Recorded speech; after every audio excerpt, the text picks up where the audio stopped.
Thank you very much. We love New Hampshire, I can tell you that.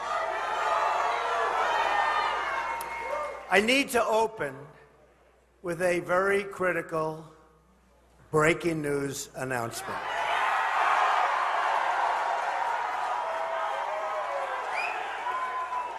The FBI has just sent a letter to Congress informing them that they have discovered new emails pertaining to the former Secretary of State Hillary Clinton's investigation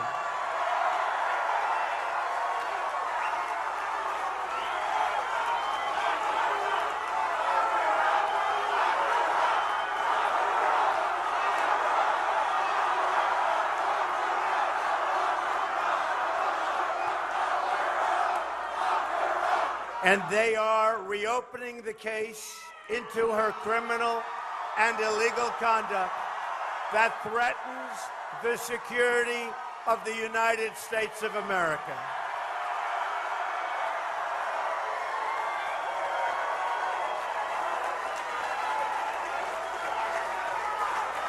Hillary Clinton's corruption is on a scale we have never seen before. We must not let her take her criminal scheme into the Oval Office. I have great respect for the fact that the FBI and the Department of Justice are now willing to have the courage to right the horrible mistake that they made.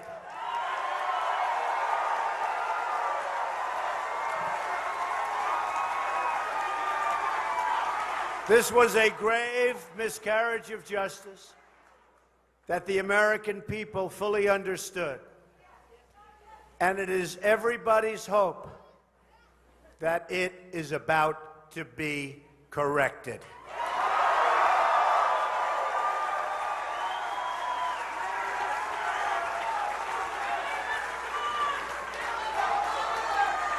So that is a big announcement that I heard 10 minutes ago. And I guess, obviously, most of you folks have heard about. And in all fairness, for all of the people that have suffered for doing so much less, including just recently, four-star General James Cartwright, General Petraeus, and many others, perhaps finally justice will be done.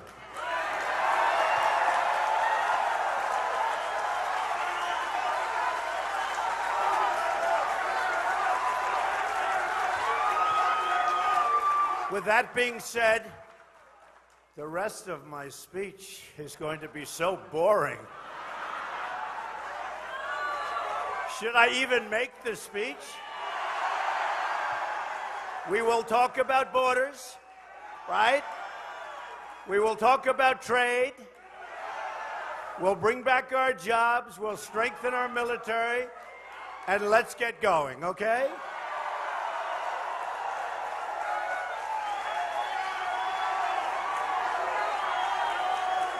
I want to thank General Flynn. He's a great general, and I want to thank you for being here, General. Thank you very much. Just before General Flynn was going up, we heard this news. I said, General, get up there and keep them busy. We want to digest what just happened here. Thank you, General. In 11 days, we are going to win New Hampshire, the state of my first victory. And we are going to win back the White House. 75% of the American people think our country is on the wrong track, and we are going to fix it. We are going to get our country back on the right track, and very, very quickly. Real change begins with immediately repealing and replacing Obamacare, and that is big news. That is big We can't forget how big a news that is, okay? We can't lose track. It's a disaster, just like everything else in this administration. It has just been announced that Americans are going to experience another massive double-digit hike in Obamacare premiums, including a 116% premium hike to our very good friends in the great state of Arizona. Even Bill Clinton admitted Obamacare is the craziest thing in the world, where people wind up with their premiums doubled and their coverage cut in half. In Minnesota, where the premium increase will be almost 60%, the Democratic governor said the Affordable Care Act is no longer affordable. Jonathan Gruber, the architect of Obamacare, admitted it was all a fraud, and he said it was passed because of the stupidity of the American voter. Hey, we're doing a lot of good work, aren't we? We're catching all of these people. We're doing a good job.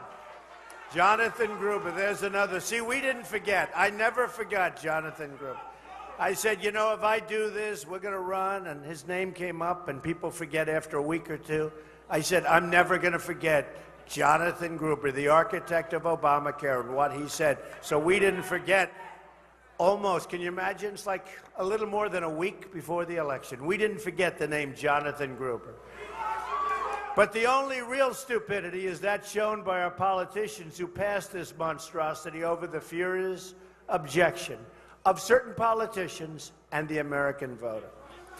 Job-killing Obamacare is just one more way the system is rigged. But with what I've just announced previously, it might not be as rigged as I thought, right? Right? The FBI.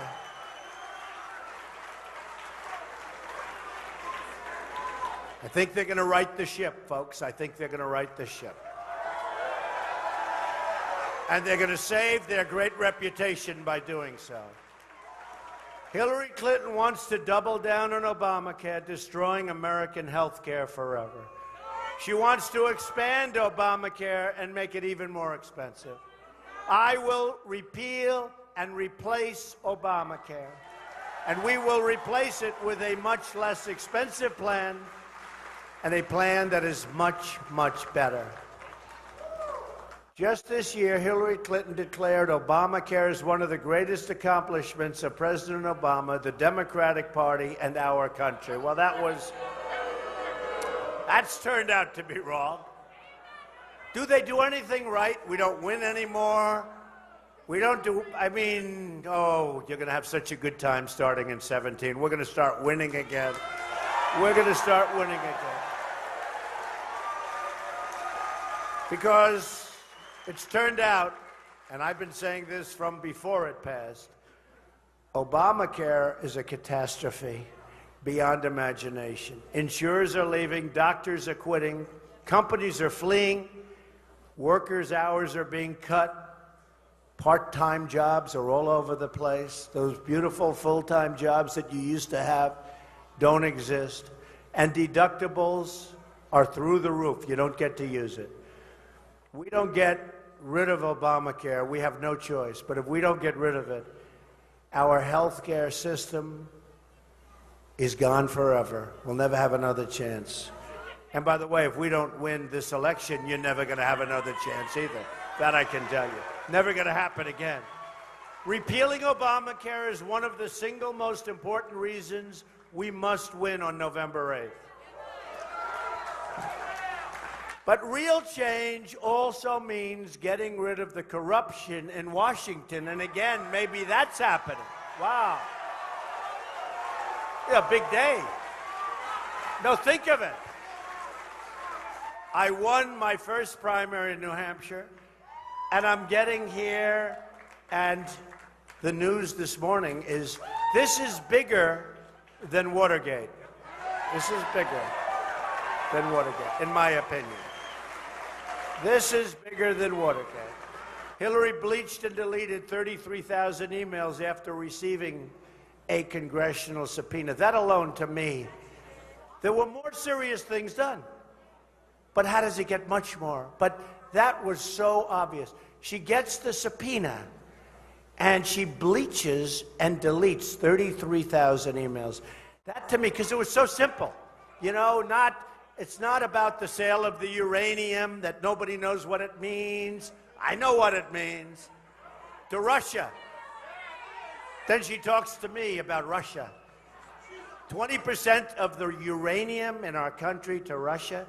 But you know, the deletion of 33,000 emails, boy, that just sort of is so out there. After receiving a subpoena from the United States Congress, she lied to Congress. She lied to the FBI. She made 13 phones disappear, some with a hammer. The Clinton crew gave more than $675,000 to the wife of the deputy director of the FBI and the man who was overseeing the investigation into Hillary's illegal server, but maybe now that takes care of itself. Right now, that takes care of itself. I think. Very proud that the FBI was willing to do this, actually. Really. Very proud. Just yesterday, we learned that Bill Clinton's right-hand man pushed for Clinton's foundation donors and other large corporations to funnel as much as $66 million in personal profit to Bill and Hillary Clinton. This man explained that the cozy relationship between his consulting firm, the foundation, and Clinton's personal income had helped Bill and Hillary enrich themselves and obtain in-kind services, including personal travel, hospitality, vacations, and the like. The same people paying Bill Clinton for speeches were lobbying Hillary Clinton at the same time. Man, these people are seriously corrupt. Terrible conflict. Hillary's pay-for-play included defense contracts. Take Raytheon. When the contractor wanted big foreign arms deals, they hired 3 lobbyists that raised hundreds of thousands of dollars for Hillary's last campaign and are raising money for her current campaign. And by the way, 50 to 1 in ads, 50 to 1. And if you look at Florida, we're winning. Ohio, we're winning. Iowa, we're winning. Doing great in New Hampshire. I think we're going to have a tremendous victory in Pennsylvania. We better have a great victory in New Hampshire, please, okay? Give me up there.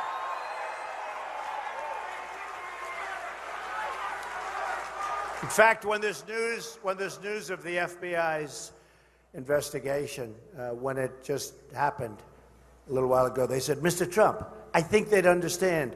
We could skip your speech in New Hampshire. This is so big. I said, I don't have the courage to skip the speech in New Hampshire. Believe me, I don't have the courage.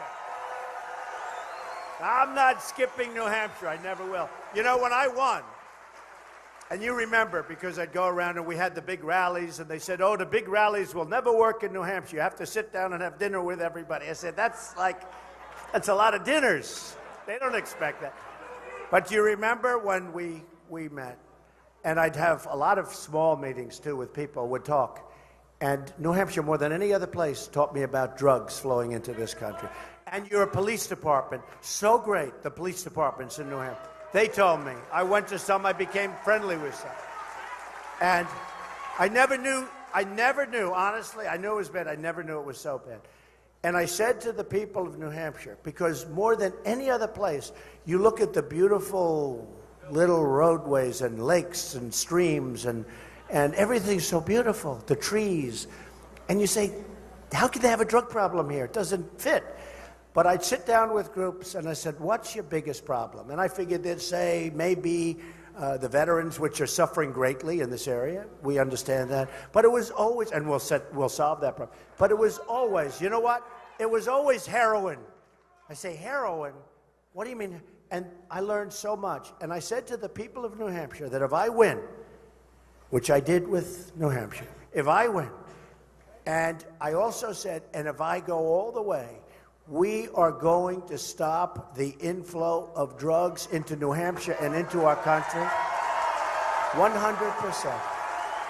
And I gave the people of New Hampshire my pledge, more than anybody else in this case, because they really taught me about what's happening with the world of drugs pouring in. Hard to believe. It's just so strange when you look and you see the beauty of this place, and then you see that heroin and drugs are your number one problem, by far. Anyway, within months, these lobbyists sealed over $26 billion in foreign arms deals, including over $19 billion in Qatar, some people would say Qatar, which happened to be offered Bill Clinton $1 million as a birthday gift for a few minutes of FaceTime. $1 million. The lobbyists, one of whom was the sister-in-law to Hillary Clinton's current campaign chairman, received hundreds of thousands of dollars in fees.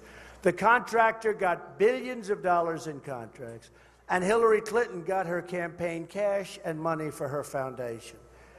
And you know, I'm putting up tremendous amounts of money. Today I wrote another check for $10 million. I'm spending money like crazy. I'll probably have over, maybe close to or over $100 million of my money spent on the campaign. But there's something nice about that. Unless I lose, in which case I say, what was that all about, right? But we're going to do what's right for you, not what's right for some contributor or special interest. Hillary put the office of the Secretary of State up for sale. And if she ever got the chance, believe me, she would put the office, and you know what office I'm talking about, the office called the Oval Office, up for sale too. I propose a contract with the American voter, which will end the corruption and give government back to our great people. I want the entire corrupt Washington establishment to hear and heed the words I'm about to say. And I never loved this expression, but now I love it because it's become the hottest expression. If we win on November 8th, we are going to Washington, D.C. when we win. Okay, when. And we are going to drain the swamp. At the core of my contract is my plan to bring back our jobs. You've been suffering with the jobs. The jobs have gone like candy being taken from a baby. New growth numbers just released put the average growth rate for this year at a disastrous 1.5%. If China goes down to 7 or 8% GDP, you know, it's like a national catastrophe. Last quarter, we were at 1%. Our job numbers last week were horrible. They were anemic, as the expression goes. They like to say anemic. That was the word they used. Obama is the first president in modern history not to have a single year of 3% growth. And they say it's hard because we're a large country. Well, India is a much larger country, and they're at 8%. China's at 7%, and China's not happy. So we're at around 1%, and we just keep going along. Just keep going along, losing our jobs to Mexico and every other place. 47 million Americans are on food stamps, and 45 million people, think of it, this is our country, are living in poverty. Meanwhile, our trade deficit with the world is now nearly $800 billion a year. You say, who negotiates these contracts? We're living through, it's true, Obama. It's true. You know, instead of campaigning for Hillary Clinton, he ought to be in the White House, in the Oval Office, negotiating trade deals, beating ISIS, taking care of our veterans, which he does not do. We're living through the greatest jobs theft in the history of the world. They're stealing our jobs. Greatest in the history of the world. New Hampshire has lost 1 in 3 manufacturing jobs since NAFTA, a deal signed by Bill Clinton and supported strongly by Hillary. We've lost 70,000 factories since China entered the World Trade Organization. Another Bill and Hillary disaster. The Trump administration will immediately begin negotiating, and we will start this negotiation so fast. We will start a negotiation on NAFTA, and if we don't get the deal we want, we will terminate NAFTA and get a much, much better trade deal.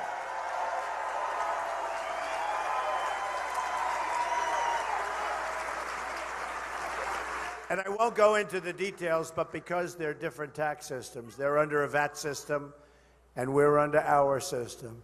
But because of the fact that they're under a much different tax system, the day the deal was signed, it was a defective deal, with us having a massive, at least 17% disadvantage. So it's complicated. I'm not going to bother you or bore you with it, but we've been working with a defective deal for years. And nobody, no politician ever went back to renegotiate it. We're going to get it done, folks, so easily.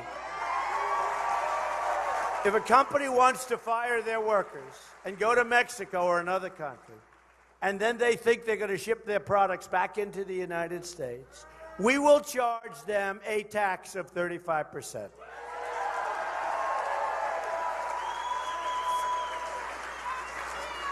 So when you think these companies, which right now are out there negotiating to leave here, they'll leave New Hampshire, they'll leave Pennsylvania, they're going to leave Ohio, they're going to leave all of these places, all of our great places and great states. And right now, as we're talking, they're negotiating deals. Mexico is the 8th wonder of the world in terms of the new plants. A friend of mine, Bill's Plants, he's the biggest. He said the 8th wonder of the world, what's happening in Mexico. And I say, and I tell this to people, what about us? He said, not going to be. It's going to be the other way around. But there will be consequences. And you know, when they realize that they've got to now pay a tax and all of that to come through our very strong border, because it will be a strong border, with their product, you know what they're going to say? They're going to say, let's stay. We're not going to move. And they're going to stay. It's very simple. But the politicians don't want to do that because they're controlled. They're controlled by the people that give them their campaign contributions and probably other things. We will, does anybody know what I mean by that? Yeah. We will also stand up to Chinese currency manipulation, and we will stop the Trans-Pacific Partnership. We will become a rich nation again. But to be a rich nation, we must also be a safe nation. Hillary Clinton unleashed ISIS onto the world, and it has now spread into our country.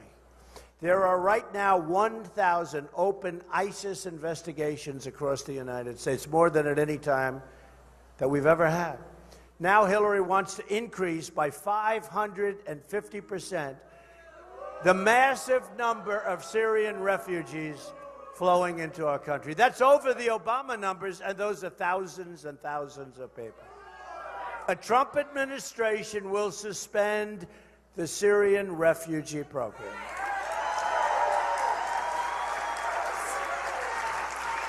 And we'll help them with safe havens, and we'll get other countries over there, like the Gulf states, who have nothing but money. We have $20 trillion in debt. We'll get them to pay. They got to do their share. We'll lead it. We'll help. They'll pay. But you know what?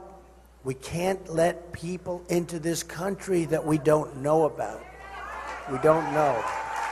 Let me state this as clearly as I can. If I'm elected president, I am going to keep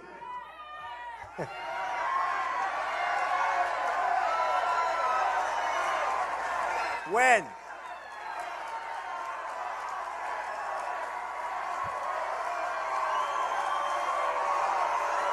We love New Hampshire. I love this place. I love this place.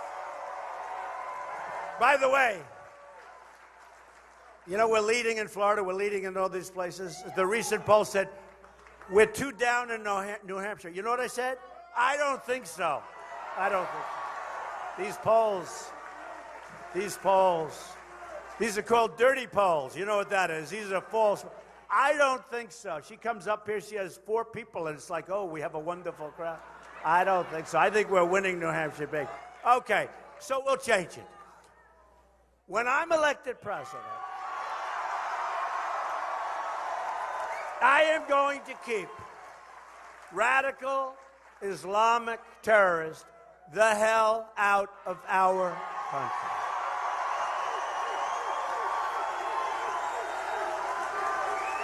The Trump administration will also secure and defend the borders of the United States. Boy, do you people have energy. You're great. Well, let's face it, it's been a long time, right? It's been a long time. You've been waiting a long time for the right person, but you do have energy. You know what's happening? A lot of these places.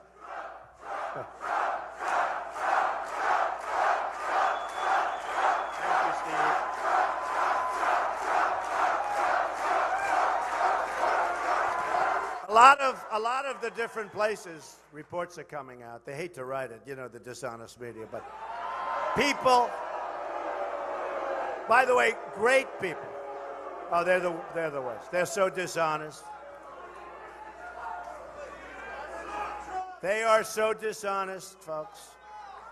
But a lot of these reports coming out in the early voting states, people are coming up that have never voted. These are great Americans. These are great people, but they've just never seen anybody that they wanted to, like, they've never heard people say, we're going to actually bring back your jobs. We're not going to let companies leave us and fire everybody and move and then let the product pour into our country with no tax. No, just go ahead. Leave, fire all our people, move to Mexico, make the product, sell your air conditioners. Carrier as an example. They're leaving. They might not leave. They're probably all about ready to change their mind, but and just let your product come right in. No tax, no nothing. I mean, how stupid is this? How stupid? And I'm a free trader, I'm a fair trader, but we have the wrong people represented. So what's happening is these lines in Florida are 4 blocks long. They would never like that. They've never seen anything like it. And in Tennessee, a great congressman, been there for 25 years, said to me, we have never seen anything like it. People are coming out that hadn't voted in years. People are coming out, they hadn't voted in years, so they're not polled because, you know, unless you voted like in the last election, they don't want to poll you. So people are coming out that hadn't voted in years, happening in Texas. They haven't voted in years. And people that have never even voted, and yet they're great Americans. They just never saw somebody that they wanted to vote for. And they're coming out, and they've got the Trump shirt, and they've got the hat, they've got buttons all over the place. You know. Now, who knows? Who knows? They may have all of the Trump stuff, and you never know. Maybe they're voting for crooked Hillary Clinton, but I don't think so, right? I don't think so. History has taught us that we don't think so. So I think we're doing great. And yes, on the border, we have no choice. We will build a wall, and Mexico will pay for the wall. Got to stop the drugs.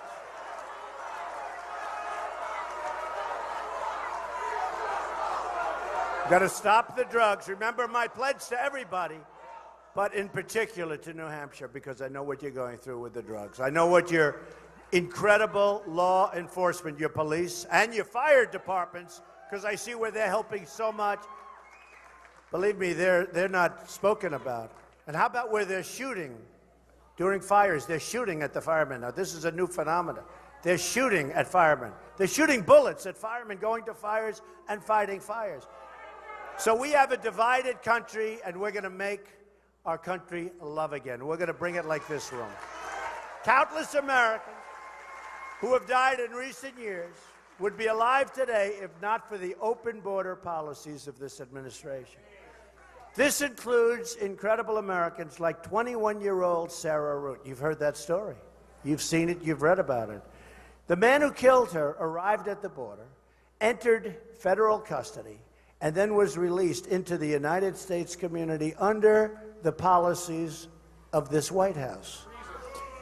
He was released again and again after crime, and now is at large. Sarah graduated from college just the day before with a 4.0 grade average, top in her class. She was violently killed.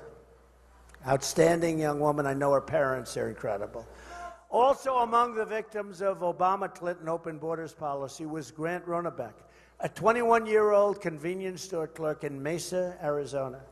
He was murdered by an illegal immigrant gang member previously convicted of burglary, who had also been released from federal custody. And so many people said, please, please, please, don't release him. He's violent.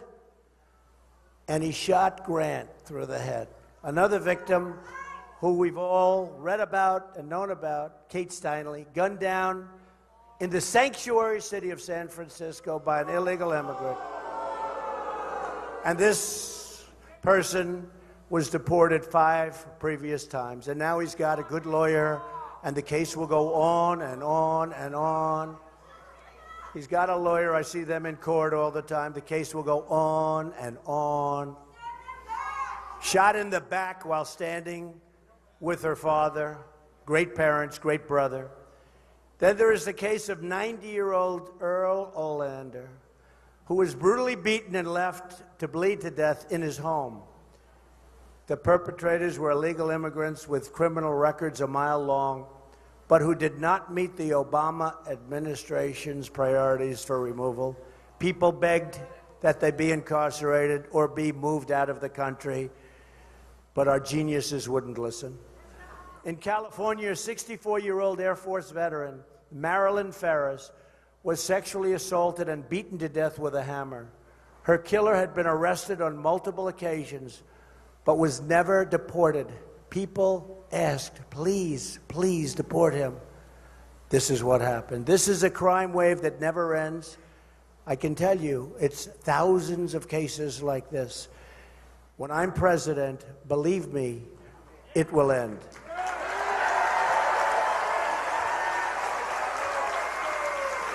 Not only will a wall keep out the dangerous cartels and criminals, but will also keep out the drugs, remember New Hampshire, and the heroin poisoning our youth. Our youth is being poisoned before they get a chance to start.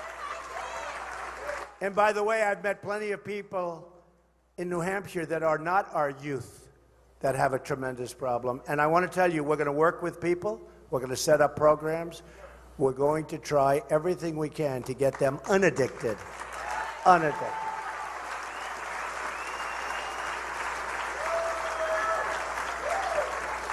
So as I said, when I won the New Hampshire primary, I promised the people of New Hampshire that we would stop drugs from pouring into your community, and I guarantee you we will. You will be so proud of your president. You will be so proud of your community. You will be so proud of it. I just want to say in closing that we have an amazing movement going on, a movement like they've never seen before, a movement that hopefully won't be stopped. We have a movement that the biggest people in the world of the media, the biggest, have said they've never seen anything like it before. Every crowd, every auditorium. The other night we had a situation, we had thousands and thousands of people, and I said to the fire marshal, isn't it possible to let more in? We had thousands of people in this massive field, and we had many thousands outside of the gates they wouldn't let in. And I said, couldn't we let them in? And they said, we can't. I said, but there's no fire, we're outside. He said, it's stampede, Mr. Trump, we're worried about a stampede. And it's a stampede of love. It's true. It's not a stampede. It's a stampede of love. Because there were so many people. They said, we have very strong security guards, but Mr. Trump, they're not nearly as strong as 45,000 people come charging forward. So I fully understood it. But we have something going on that's so special. It's so special. We're going to reduce your taxes. We're going to simplify your taxes. We're going to make your businesses welcome in our country. Thank you.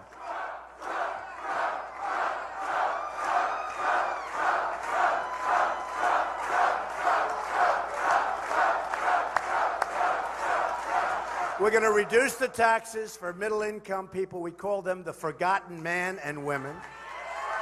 Greatly simplify your returns.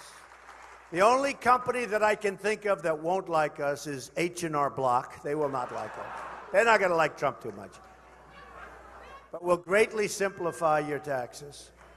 And your businesses, we're taking it from 35%, which is one of the highest in the world, just about the highest, down to one of the lowest in the world, 15%. We're getting rid of a lot of the regulations that are stopping growth. Tremendous amounts of regulations are killing your small businesses and your big business. So we're going to have a very tax-friendly country again. And it's going to mean jobs, it's going to mean expansion, it's going to mean new companies growing. We are going to create the border. We are going to stop the drugs.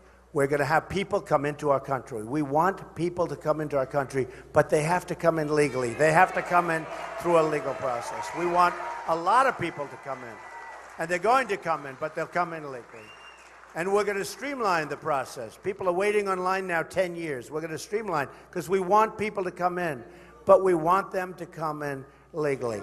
And we want merit, too. We want to take wonderful, great, we want people that love our country, they want to get out, and they want to do a great job. We want to have them also come in based on merit. A word you don't hear anymore.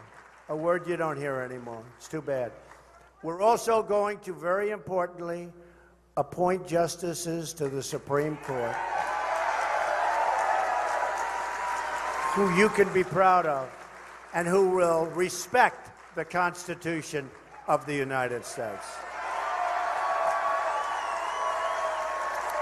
We're going to save our Second Amendment, which is under unbelievable siege.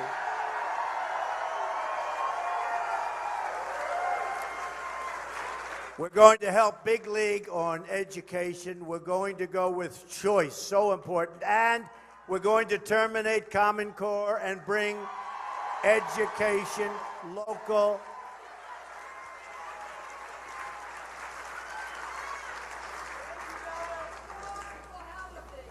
Our military is depleted. We are going to rebuild our military. We are going to lead through strength. And hopefully we're not going to have to use our military, but I will say this. ISIL, we're getting rid of ISIS. We are getting rid of ISIS. ISIS is, we have no choice. By the way, not since medieval times has anyone seen any chopping off of heads, drowning in steel cages, burying in sand. Not since medieval times. It all grew during the tenure of Obama and Hillary Clinton. ISIS, and you know, she stands up and she says what she's going to do. Well, she was there. It came out of the vacuum because we should have never gone to Iraq.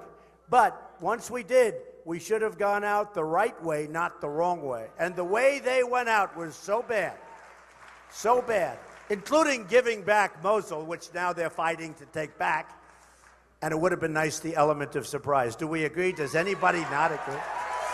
The element of surprise. We don't use the element of surprise.